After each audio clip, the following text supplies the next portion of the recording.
What up, world? It's your boy, Pablo Rodriguez, entrepreneur. Here again, Objection game, round 8. Let's get it. Let's see who's gonna hold up.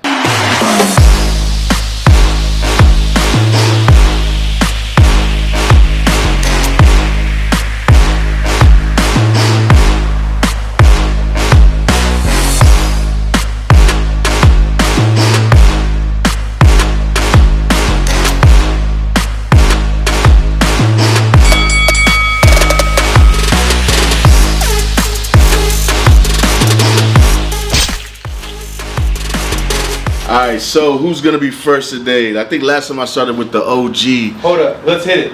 Are you ready? Are you ready? Hit him with the guy, let's get it on! Alright. Last time we started with a triple OG rolling over there, so I think we're gonna start with my man right here. J Money in the house. Money. What do you got? I pay under $500 a month now. What could you get me into that I would pay under $500 a month for? Well, look, since I'm buying cash, you're gonna get a big lump sum of money. So I mean, essentially, you could put a down payment on a property and have money saved up to pay your own rent. So money's coming in from work, you're able to pay your monthly. So I mean, what's stopping you from doing that? You pretty much just sit back and able to pay your property. But I want my note to be the same or less than what I'm paying now. So what are you willing to do to help me get there so as I can sell my house to you? I see. Well, I mean, I could look all over, man. I could find you a property that's that low, but if you're gonna get into a good property that's of high quality, you might be paying a little more. I can keep you in the same area, but I mean, it might be a little more than what the $500 a month. Listen, when you get into a situation like that, right, don't try to freestyle it. Ask the questions. Find out why I'm at that point. Am I on a fixed income? If I'm on a fixed income, then you can look at fixed income housing and thereby meet my needs. Ask the questions to be able to find out what the needs are. Okay. Alright. That's when Woo! Bro, if that wasn't lit as fuck, dude. That is honestly, that's true. I like the questions. I mean, I don't think you answered them incorrectly, but your approach was wrong. I can't say that they were completely wrong, but you led the conversation into a different spot.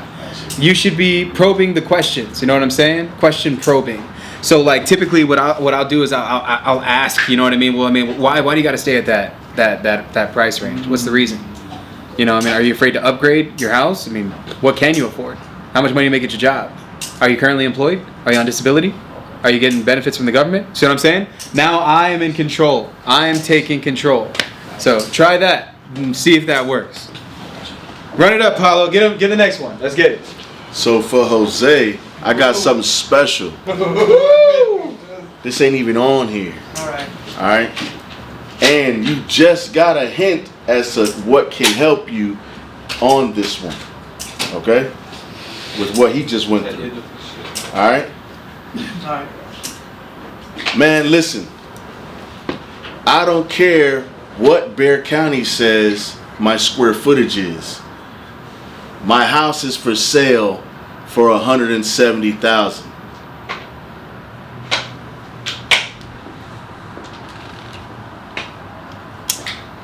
Come on, Jose! Ask questions. Come on, Jose! Find out what you know. There's a lot to unpack there, bro. The stuff that you have questions about, like I know I didn't give you much, but I didn't give you much for a specific reason. So you would ask more questions. I mean, my question would probably be like, what does the square footage have to do with what Bexar County says for your house price? That's one question that's just going in my head. Okay, but so what does that have to do with that? With square footage, right? The recent issue that I had to do with square footage and the appraisal, because your appraisal and your square footage give you your price per square foot. Yes. You follow me? So, if you remember one of the prior objection classes, there was a thing about appraisal that we had gone through, right? And so, if me being the seller, I'm sitting here telling you, hey, I don't care what the appraisal district says, because maybe you as buyer are saying, look, I'm willing to buy at this price per square foot based on what appraisal district says. Me being a hostile seller, well, hey, I don't care what appraisal district says. I want X, Y, Z. Now, at that point, the opening for you is to ask the questions like, hey, okay, well, you're at 170 grand. Why? Because if you tell me why you're at 170 grand, I can tell you why I'm not at 170 grand. And if I can get you to understand why I'm not, because we're not using hypothetical, so to speak, factors here. We're saying we're blaming it on the appraisal district, on Bexar County, right?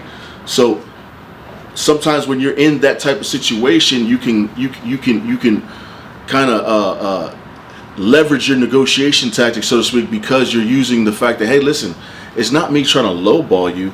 It's the fact that the appraisal district says here. Now, based off of this, my lender is going to calculate at this point, so we can't get around that. So let's get to reality here. You know what I mean? So that's where when you ask the questions, you get the answers. You can use your answers to be able to negotiate with them, and sometimes leverage. Not leverage, but get a person to be more level-headed. I've never been in that situation. All good, all good. All good. I mean, that's why we learn, right? That's something that we all just learned right now, right? So we're gonna adapt it. We're gonna apply it. We're gonna make use of it. All right. That was fire. That was honestly an unusual situation that not even I have gone after. So like, it blew my mind away this week. But I would have known how to navigate. I still would have asked questions. Yeah. You know, I still would have been like, well, okay, well, I get you 170, and the appraisal says that this is X amount, but I mean, is it because the square footage of your property isn't appraised correctly? Was there additions that were added to the house illegally? Did you pull permits for those additions? Now I'm asking questions to get to the bottom. You guys got to start treating these leads like it's like a detective. You know what I'm saying? Right. Like you're literally trying to figure out and solve the mystery of the house that needs to be sold. Mm-hmm. Right? So with that being said, I'll hit the next one. Let's get it. All right, Joey. Subject 2 sounds fishy, man. I mean, honestly, I've heard of it before, but my main concern is if I do this for you, how do I know that you're going to actually continue to pay my house off over the years that you stating that you're going to, that you're going to take over payments on it? How do I know that you're going to make those payments? Well, most of the risk is on my end. If I don't make a payment, you can foreclose on me. The property's still in your name. I'm just making over the payments, taking over your mortgage. So all the risk is on my end. There's nothing for you to really worry about.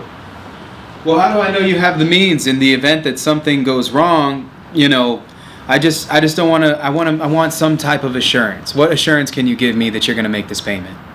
Well, I mean, we have it written in paper. I wouldn't lie to you. Obviously, if you need anything more than that, let me know what exactly it is that I can give you for that. Okay. Well, look, if we do this, how long would it take for you to pay off my mortgage? About 5 years, probably. 5 years? Okay. So you're going to basically be taking over payments for the next 5 years. And after that, how does this work? Do you need my help to refinance it or sell it, or how does this work? Well, actually, my partner, he's more involved in these types of situations. I could have him talk to you and explain it way better than I could, and he could walk you through the entire process. Fire, bro. When you don't know what you don't know, what do? Give it to Big Rolling. Give it to somebody who's knowledgeable, right? Yeah. Guys, recently Joey was in a situation where he was making an offer on a property. By the way, guys, that's my brand new Benelli that he's looking at. Let's go ahead and take it out, guys. That right there, whew, is what we call a boomstick. Anyways, sorry, I just wanted to show off the Benelli because I've never owned a shotgun like that before. But real estate's awesome, so we can do things like that. In that part right there, he needs to have the "Here comes the boom" in the back. Right. So. It was a situation where it was like, Roland got on the phone and for some reason was able to get that deal situated, right? What was that? What was going on? We talked to that seller, right? The nice house. Well, Roland he just closed them. Like, he said the one thing that I couldn't figure out is I was coming across the same answers Roland was getting until Roland said the one line that it needed. What was it? It was like, we're just going to start this process and send over the paperwork. We're going to make this happen, right? Roland told him, he's like, obviously, we're not going to get it done overnight. He's like, when we sign today, we'll get it started this week. And that guy just said, okay. He just said urgency on his ass. Sometimes, bro, you got to be the one to throw the punch first, Yeah. You can't just be waiting for the seller to make a decision. You got to say, look, man, this offer's on the table right now. What are we doing wasting our time talking? Let's just get this thing started. I'll go ahead and I'll send you over this contract. Let's say you get it signed real quick and then send that back to me before the day's over. Can you do that? Now I'm like, insinuating it, right? Like I'm like was basically you're gonna do this without me telling you that you're gonna do this. So I'm gonna send you this contract. What I need you to do right now is I need you to pull that thing up on your phone right now while I'm on the phone with you. We're gonna sign it together, okay? Okay? Right? And then I put the gun. Okay? I'm kidding. And it doesn't have to be like that, but it's literally like that, man. And that's the psychology of it. And that's all my brother did was assert himself. But when you're not knowledgeable in something and you may not know the answer to it, either partner with someone who does or find the resource to the education so that you can, look, I'm gonna call you back. Give me 1 second. I'll have the answer for you shortly. Boom, hang up, research, implement, and then call them back. Now you have knowledge. Find someone even like me. What's up? I got your back, bro. Let me know if you got a subject too. We'll buy them anywhere. My main thing is that you're not lying and that you're not skipping over your words and that you're not like saying the wrong things. Like you could be saying the wrong things and that could mess up the entire deal because you lose confidence. And that's the last thing that you want to do is lose confidence. And so guys, that one was handled perfectly well, in my opinion. Let's hit Charles with one. You ready, Pablo? I got Charles. You ready, Charles? All right. Charles in charge over here. Let's do it. All right. So, listen, man. I don't know if we're gonna be able to do this because I need you to fund me before I move out for closing. Wow. Okay. And is there anything that we can help with? Why do you need these funds? Is it moving costs? Is it to get into another place? Man, it's everything. It's moving costs. It's getting a new place. Like, I got to get an apartment. I'm going to use this money to pay off some bills so that way I can be qualified for the apartment. So I need y'all to just chill while the credit man knocks his stuff off my report. Wow. Well, look, you're in luck. We run into the situations all the time where we have people that can't quite move out until they find another place, and that's something that we can help you with. We can also help you with moving costs and anything else you need, and we'll pay that out of our end. I hope you understand it's kind of risky me just giving you some money on the front end without any assurances. So whatever you need, we'd be more than happy to help you. Good job. Thank you. That was fire. Yeah, good job, That was man. fire. Thank you. That was leaving from a service front. What was the value that you got from his response, in your opinion? I mean, he's willing to go above and beyond. You know what I mean? So taking that extra step, trying to problem solve the situation. That's how you get the job done. Thank you. Can we tell him a case study real fast? What was that one deal that you brought back to life while I was in Phoenix speaking at the event and you were at the office running shit? It was a rowdy deal. It was like an old lady that was involved. There was a crackhead lady. There was a situation. The one with the meth addict? Yes, the meth daughter? addict. The meth addict daughter. Do you remember that one? How could I forget? All right, case study time. Because this is a value add. I let this one go. I didn't even know it could be brought back to life, right? And you dug deeper. You did something. Yeah. So this one, man, that one was crazy, dude. So the daughter was trying to sell the property, saying she had saying she had power of attorney, but she really only had medical power of attorney. And then the medical power of attorney turned out to be falsified. Then she was saying that her dad was mentally incapacitated. And then I ended up going to the house with Jason, meeting the guy, having a 45-minute conversation that he didn't even stutter during. And I'm sitting there talking to him, and I'm like, listen, and I'm sitting there looking at the whole situation, and I think we had the deal at like 72 or something, and Yeah. we ended up getting it knocked down to like 56 or something like that. It was some insane drop. But basically talking to the guy, I was like, look, he's like, look, man, he tells me in Spanish, he's like, look, if I sign, am I the only one getting the money? I said, it's your house, right? He goes, yeah. I said, your daughter can only inherit when you die. I said, you did? He says, no, I'm not dead yet. I said, well, it all goes to you. He said, look, I'm going to go ahead and sign right here. You said, how much? I said, 56. I need you to drop it down to 56 so we can get everything taken care of properly. He signed, good to go. I'll tell you right now, guys, there was paperwork that needed to be done for this individual to inherit the house. Yeah. And so we had to do an affidavit of heirship. That was the value add there. Yeah. To go a little bit deeper too, those he had the two kids, right? The two kids were the ones that were on meth. Both of them were literally just living inside of the house, bro, like not doing anything. And he was paying for everything. Wow. He wanted to just leave, bro, like legit. This guy literally took that money and then dipped, right? Yeah, like he was gone. But he didn't want to worry about the meth addicts that were inside of it. So we offered to take care of that situation, which was great. The buyer that we ended up wholesaling the deal to assisted us with basically filing for eviction.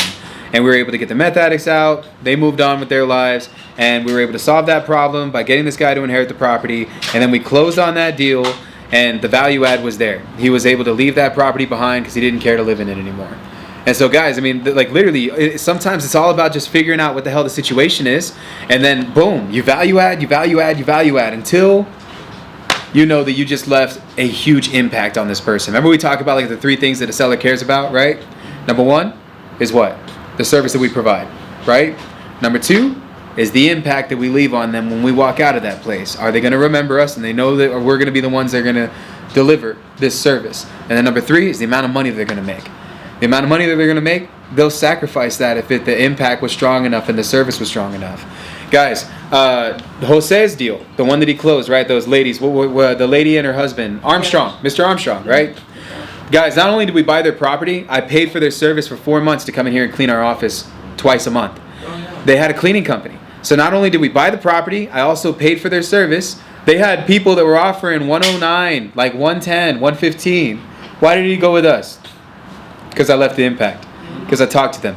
And they were super cool about it, you know? So, guys, sometimes you just have to lead first with service and what it is that you offer and that you provide to the deal. And then you have to leave an impression, an impact on them so that they know that you're somebody that is different than the others, that's willing to go way further than anyone else is. All right? So let's go on ahead and hit it one more time. One more round. So far, the only one who hasn't gotten one? OG. Roland? What's up? Alrighty, Roland. I'm going to hit you with a heavy one. You ready? Okay. Are you ready? Alright.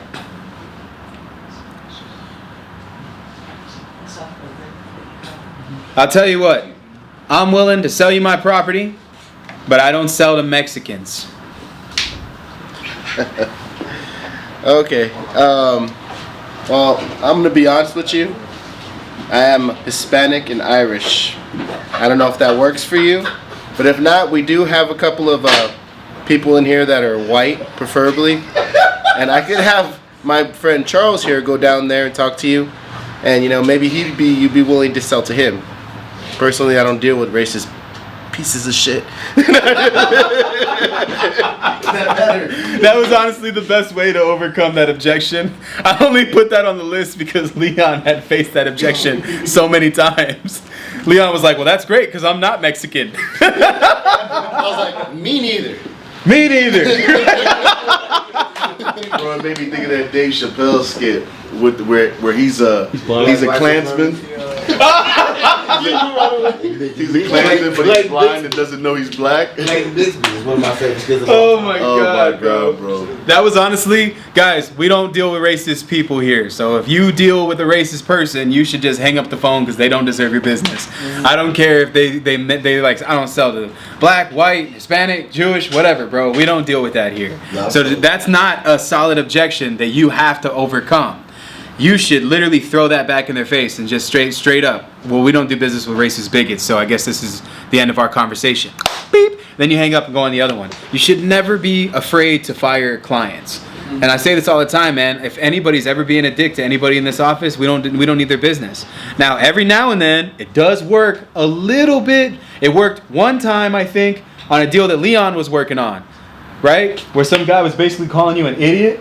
And then you told him that he was an idiot? Yeah, I was like, yo, man, no. I was like, he's like, call me back when you got your shit right. And I hung up and I was like, I called him back and I was like, yo, I do got my shit right, okay? This is how much I'm willing to give you your house. You're wanting to sell, I'm wanting to buy, okay? What's your email? You ready to do this or what? And he's like, all right. Dude, literally. And we got the contract signed, and I'm pretty sure we closed on it too. I remember that deal specifically because Leon walked in the office and was just like, I got it. I was like, damn. That was honestly an awesome thing. So sometimes it does work, but don't force it, man.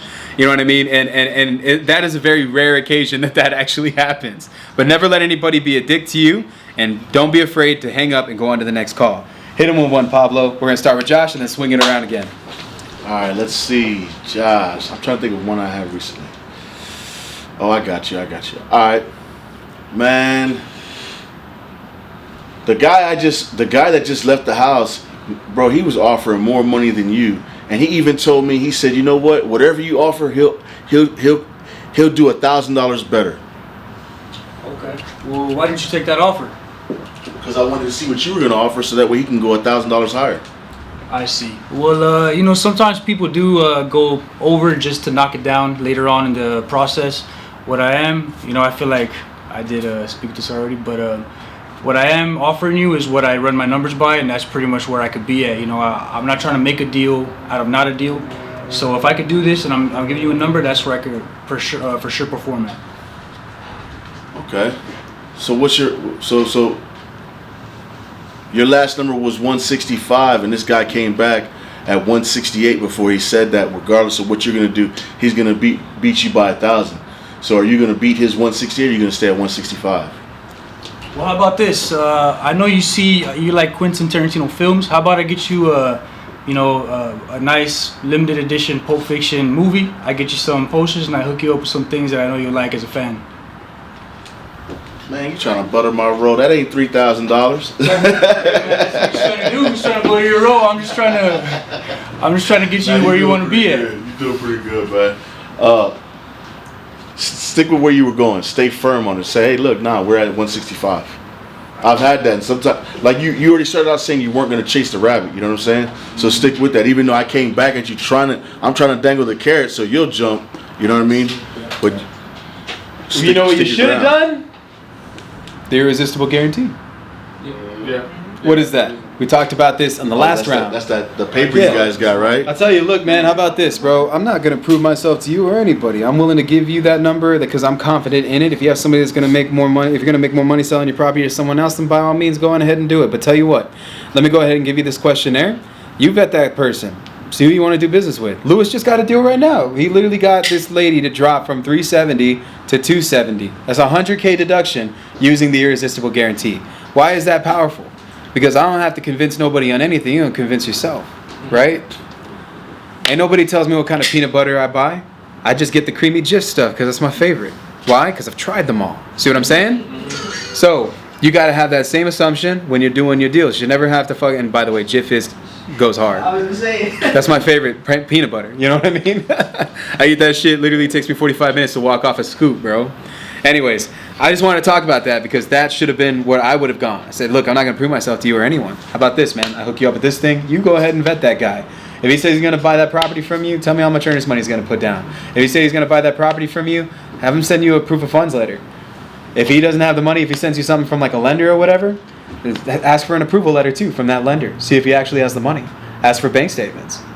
I'll just screenshot my bank account and show it to you that we have the money to buy it, which we do and which I can. So that's always a good one that we can use. The bank account screenshots are like on the spot. Boom. Send that over to them. Timestamp that shit too. You know what I'm saying? Yeah. And so that's how we beat those situations. We never try to prove ourselves. Let them prove that we're the company that they should go with to themselves. See what I'm saying? All right, guys. That's why some people like episode 1, 2, and 3 in Star Wars, and other people are assholes and swear up and down that the original ones from like the 70s and 80s were the best ones. And then some people swear up and down that these new Star Wars movies were balls.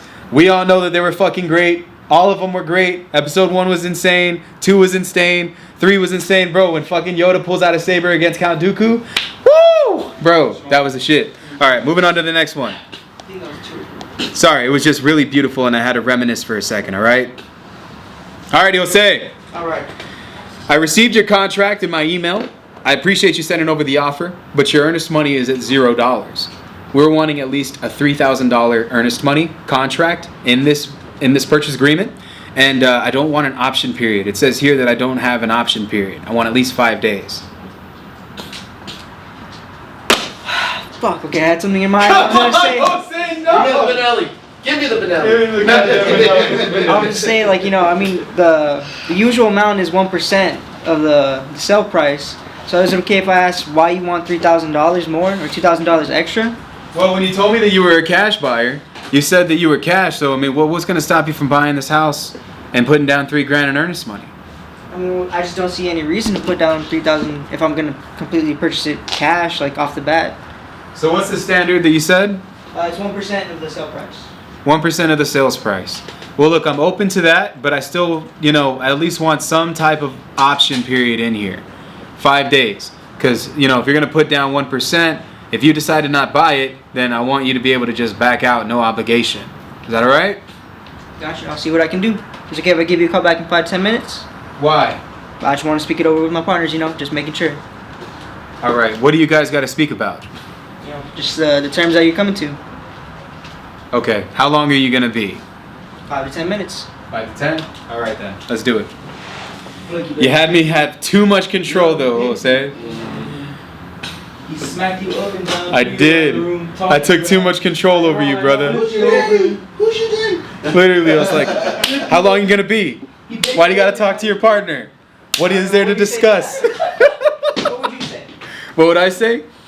I'd probably be like, look, man, I definitely want to talk to my partner about it. As much as I respect you and the number that you're wanting to get to, I need to get on the phone with my partner to make a final decision. I don't make decisions without my partner. My partner, you guys ever, you a married man? Now I'm asking the question back. Are you a married man? He's like, oh yeah, I'm a wife. Do you make financial decisions without your wife? See what I'm saying? And so I have a business partner. I treat my business partner the same way. We make decisions together. This is our thing. So please do me the favor and allow me to call you back in 10. Now I just took full control. See what I mean? What do you say, please?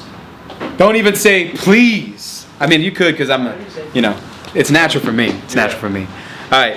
Pablo, hit Charles with the next one, brother. Because these are starting to get fired, bro. Fired. Damn, Pablo. All right, I'm gonna hit Charles with one off the list. Ooh, let's do it. Let's see.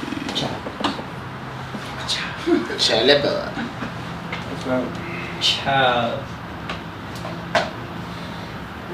I have a family member who lives in the house and they don't want to leave. So if we're gonna make this deal work, right? Right. How you gonna work that out for me? Well, it seems like it's going to be a team effort. Is their name on any paperwork that gives them ownership to a percentage of the property? I've been renting to my little cousin on my mother's side, right? And he ain't paid no rent in at least 6 months. You guys on a lease? Nah, he's no lease, no nothing, no paperwork. He's my little He has a cousin. whole lot of rights, man. Is this somebody that you really love in your family? Not really. Look, But man, these situations can get messy. I've seen houses and property divide people, and it sucks. But you know, if you really need the money, and this is the only way that we can make it happen, I think we might have to take legal action here if we really need this to happen. I'd be willing to walk you through this process and even assist you, but I have to know that you're all in on this. well, I think it's something you're gonna have to take care of because you want to buy the house. Yeah, like I said, it's gonna have to be a team effort, but I feel like I'm putting a decent amount of money in your pocket, and I don't know your cousin or the situation too well. Your name does have to be on a lot of this paperwork, especially if you own the property. I can't evict them for you. Okay, that's not a problem, but I don't have the money to be able to pay for any of that. Like I said, this is a team effort. I can help you pay for the eviction, and I can walk you through this process if we can get it done as fast as possible. If we can go 50-50 on this, I'll put up the money for the eviction, and you do all the court processes, and I'll hold your hand through the whole thing. So you'll take care of all the financial liability, and I just got to make sure I sign all the paperwork. Right. And that's really all we need. And if anything, we might not even have to get to that point. There's other creative ways that we can get them out. Maybe offer them cash for keys. But, you know, I just really don't want things to get ugly between you and your cousin over a property. But I do understand you got to sell this house. So I want to find the best route for you.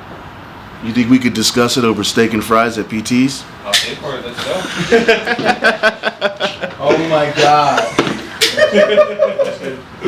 Yo, I'm not even gonna lie to you, Charles. You diffused that situation pretty damn good, bro. Yeah, man, you did good. What do you think Charles did that's valuable in that objection overcoming?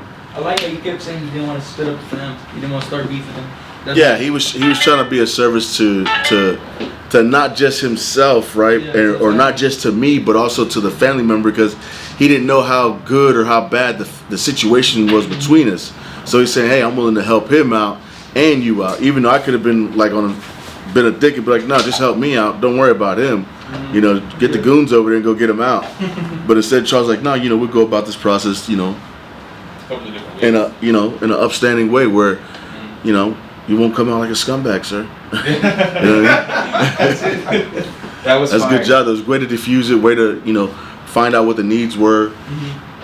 I'm dealing with that When right you- now, actually. that's- you know, There's a nephew living in a property, and they're trying to get him out, but he doesn't want to leave. He keeps making excuses, and that's one of the things I'm talking to him about right now. Me, if I was in that situation, I would use the deal to make it work, right? Like, if getting him out and be like, hey, listen, here's what we'll, if the deal would allow it, like if you were able to negotiate, say, sell her down and say, hey, listen, I'm gonna knock 2,500 out of here because we're gonna go get your nephew into a place, and since this is your nephew, you know, this should kind of cost you guys. I hate for it to be y'all. Maybe y'all can work it out with him later, or if being upfront with them wouldn't work, I'd be like, hey, listen, I'm gonna get this situation taken care of, but since it's gonna cost me, it's gonna have to also cost you guys. We're gonna knock it down a little bit and just use that money to put him into an apartment. Be like,